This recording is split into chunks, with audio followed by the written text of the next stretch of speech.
प्रभु यीशु के सामर्थ्य नाम में आप सबको जय मसीह की। Praise the Lord. आइए आज के इस दिन के लिए हम प्रभु का धन्यवाद करें, उसके महान अनुग्रह के लिए और मनन के लिए हम प्रभु के वचन को निकालें। मेरे साथ मत्ती के सुसमाचार उसका 25 अध्याय और उसके वचन 40 को निकालिएगा। इस प्रकार से लिखा है, तब राजा उन्हें उत्तर देगा, मैं तुमसे सच कहता हूँ कि तुमने जो मेरे इन छोटे से छोटे भाइयों में से किसी एक के साथ किया, वो मेरे ही साथ किया। Praise the Lord, hallelujah. कितना गंभीर वचन है ना। कई बार ये वचन हम पढ़ते ज़रूर हैं पर याद नहीं रहता। ऊपर के भागों में प्रभु ने कहा, मैं बीमार था, तुमने सुधि ली, मैं बंदीगृह में था, मुझसे मिलने आया, मैं भूखा था, तुमने भोजन दिया, पानी दिया।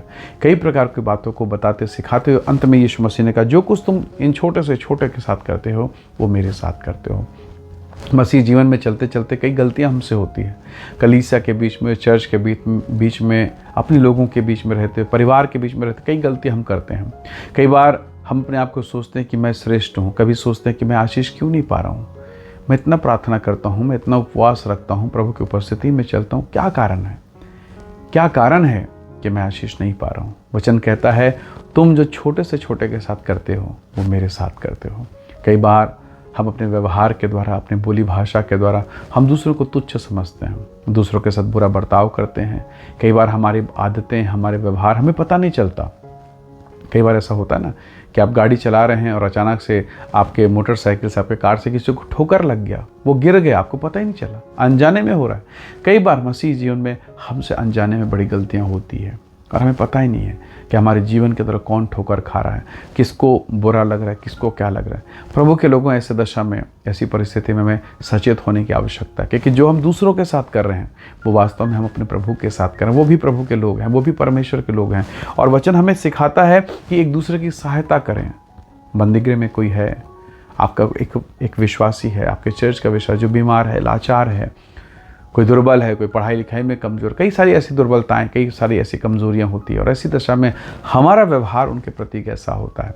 क्योंकि जब जो कुछ व्यवहार हम उसके प्रति करते हैं और फिर जब हम प्रभु के पास आते हैं तो प्रभु हमारे जीवन को देखता है। आपको याद होगा, प्रभु यीशु ने कहा, अगर तेरे भाई के मन में तेरे प्रति कोई बात है तो जाकर मेल मिलाप कर, अपने भेंट की वस्तु को छोड़ और जाके पहले मेल मिलाप कर, फिर मेरे पास आ। कितना स्पष्ट है ना परमेश्वर का वचन। कई बार हम अपने घर में, परिवार में, पत्नी के साथ, परिवार के लोगों के साथ हमारा व्यवहार अलग है। आपको पता है आपकी बेटी का जीवन सही नहीं, पति का जीवन या बेटे का जीवन सही नहीं, सास ससुर का जीवन या हो सकता है बहू का जीवन। तो हम इन चीज़ों से इतने कड़वाहट से भर जाते हैं और हम प्रभु के पास आते हैं, प्रभु मुझे आशीष दे।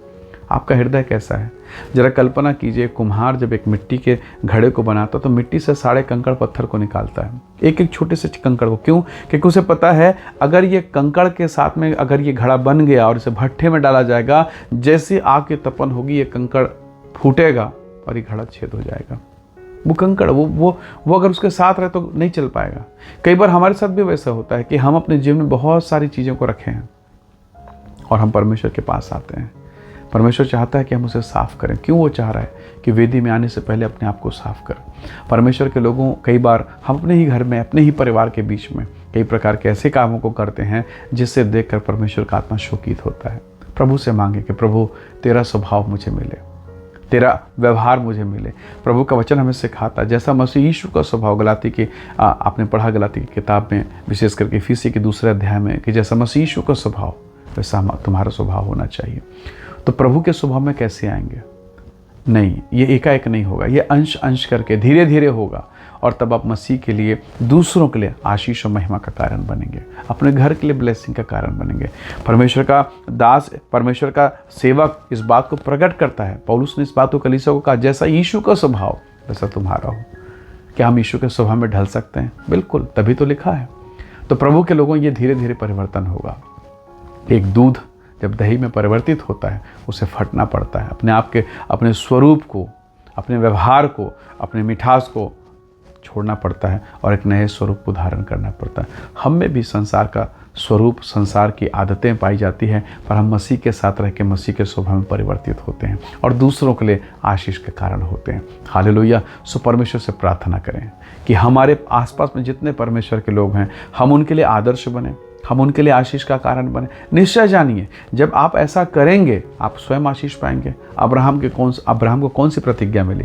परमेश्वर ने अब्राहम से कहा, जो तुझे आशीष देगा मैं उसे आशीष दूंगा, जो तुझे कोसेगा मैं उसे श्राप दूंगा। इसका मतलब अब्राहम की आशीषें हमारे भी, हम अब्राहम की संतान।